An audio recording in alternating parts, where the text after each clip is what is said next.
Alright, I'm back with the highest scoring NFL game of all time. On November 27th, 1966, the Washington Redacted beat the New York Giants 72-41. You know what? For convenience sake, I'm just going to call them the Redskins. Sue me.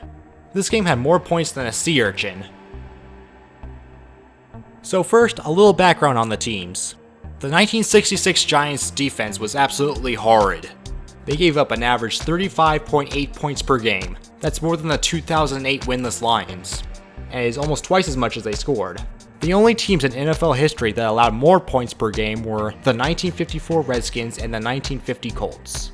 That season, they allowed 2 40 burgers, 2 50 burgers, and 1 70 burger.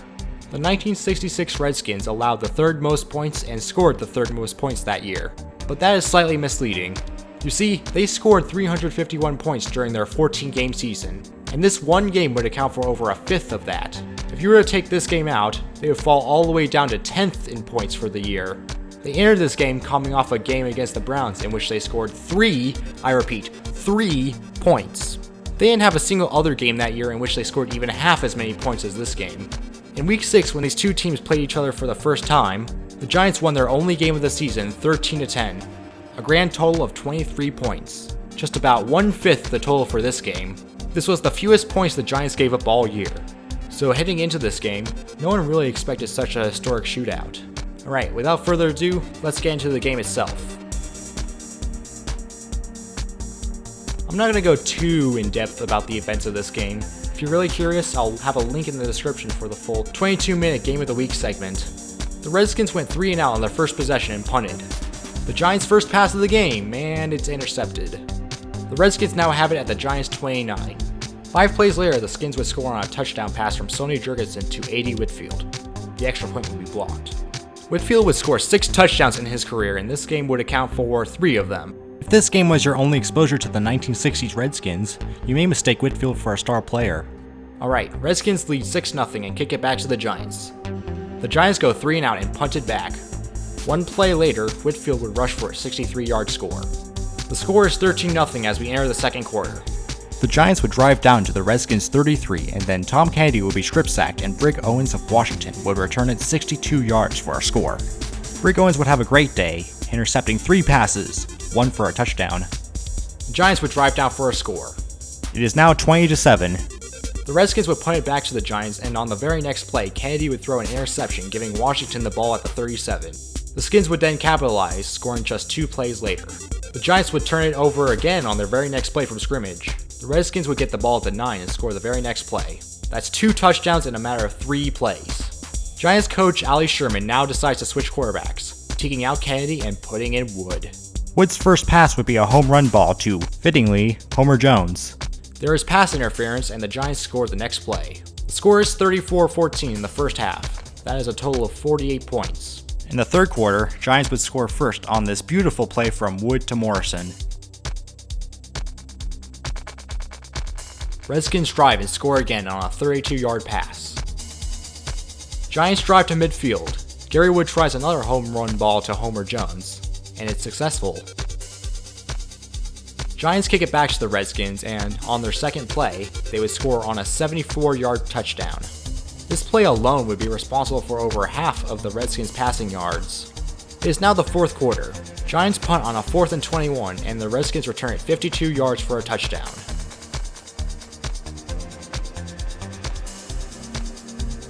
Giants drive down to the Redskin 34 and go for a touchdown, but it gets picked off in the end zone. Without this interception, the final score could have been 72-48. After the Redskins punt it back, the Giants then proceed to throw a pick 6. After this play, the Giants pull out Wood and put in Kennedy again. Giants drive back down and score a touchdown, but they miss the extra point. Giants attempt an onside kick, but the Redskins recover it around the Giants' 40. At this point, Washington would take out their starting QB Jurgensen. In his place, they would put in Dick Shiner. Yes, that's a real name. Dick's one and only pass would be intercepted. It is the Giants' only interception of the day. Well then, let's put the star back in. There are 3 minutes now left in the game. Giants drive from their own 34 and score a touchdown with 1.5 minutes left. A bit later, and the Redskins now have it at the Giants' 45, and they score a touchdown. The Giants turned the ball over on the next drive after Kennedy threw it away on 4th down, thinking it was a 3rd down, giving the Redskins the ball at the 22. With 7 seconds left, the Redskins lead 69-41. Redskins coach Otto Graham decided to take a timeout and kick the game's only field goal in what might be the most petty case of running up the score in the game's history. Otto Graham later stated he was just giving his kicker practice. Yeah, right. But this was actually the idea of Sam Huff, a Hall of Fame linebacker who was still mad at New York for trading him 3 years before. Sam Huff is quoted as saying to Otto Graham, quote, "You show no mercy today. We're going to beat the hell out of them. They have no defense. I'm telling you, lay it on them."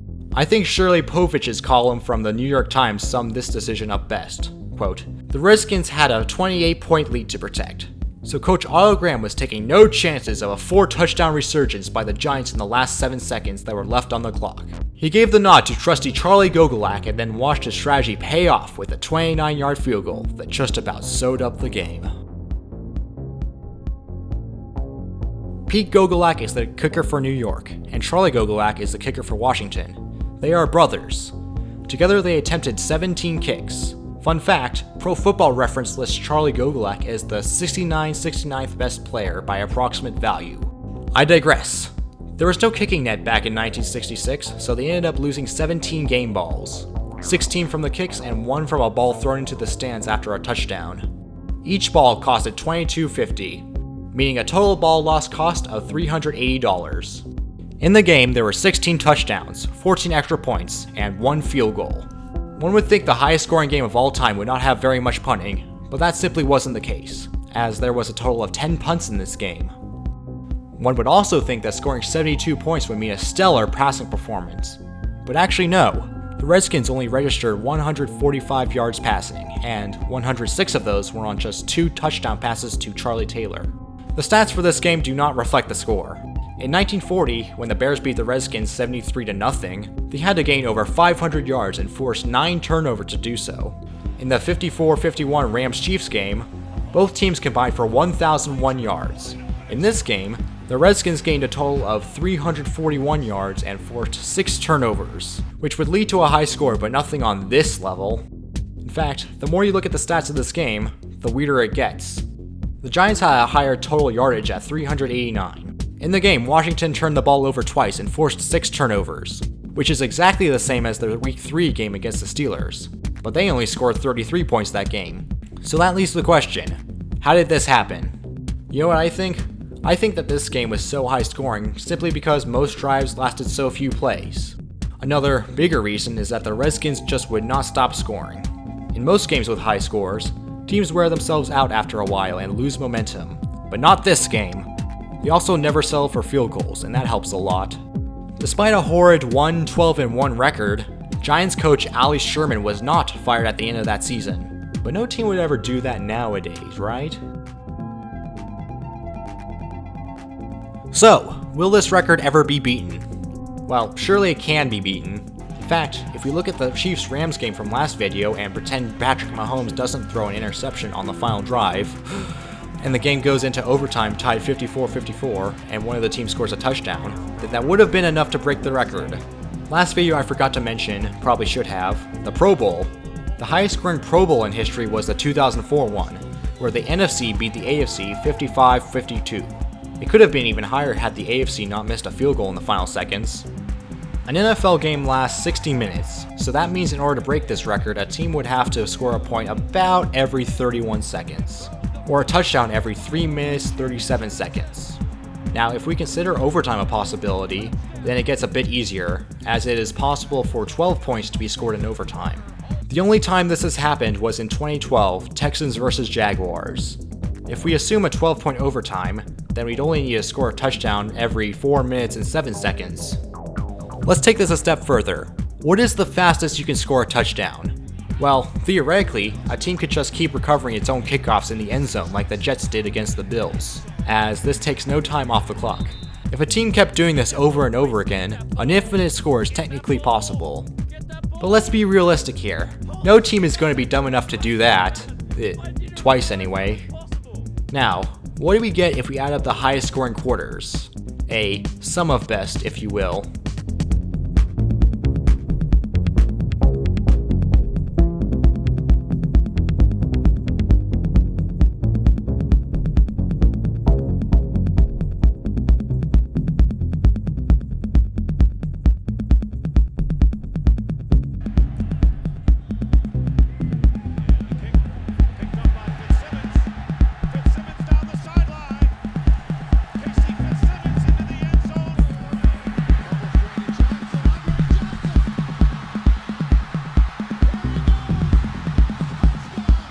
If we add all these up, we get a score of 198 points.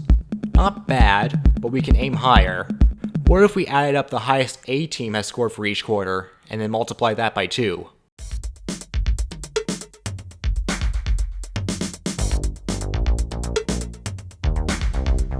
$314 points. What if we go by half?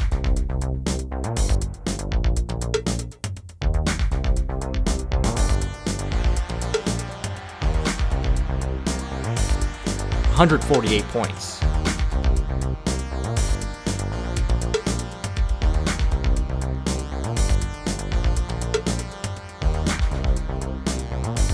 $208 points. Of course, I can't forget to mention Ravens vs. Vikings 2013, in which a total of 36 points were scored in just 2 minutes, for a pace of 1 point every 3.43 seconds. If an entire game were played at this pace, the final point total would be 1,050 points. Now let's be a bit more realistic. The biggest problem with beating this record is momentum. When a team scores a lot quickly, they often tire themselves out. Look at the box scores of games where teams scored highly in one single quarter. Most of them had very little scoring anywhere else. What also matters is intent to run up the score. We saw that in this game when the Redskins kicked a field goal with 7 seconds left, but most teams would decide to step off the gas when they were up by 30. So it is likely that if this record is to be beaten, it will have to be in a close match where each team needs a win. Heck, let's look at college football. In 2018, Texas A&M beat LSU by a score of 74-72. The score was 31-31 at the end of regulation, meaning 84 points were scored over the 7 overtimes. If the NFL decides to implement college overtime rules, the scoring record would be way easier to attain. But doesn't that kind of feel like cheating? Anyway, let's calculate the likelihood of this record being beaten within the next 10 years. Personally, I give it around a 30% chance. But let's see what math has to say about it. Feel free to check my math on this one.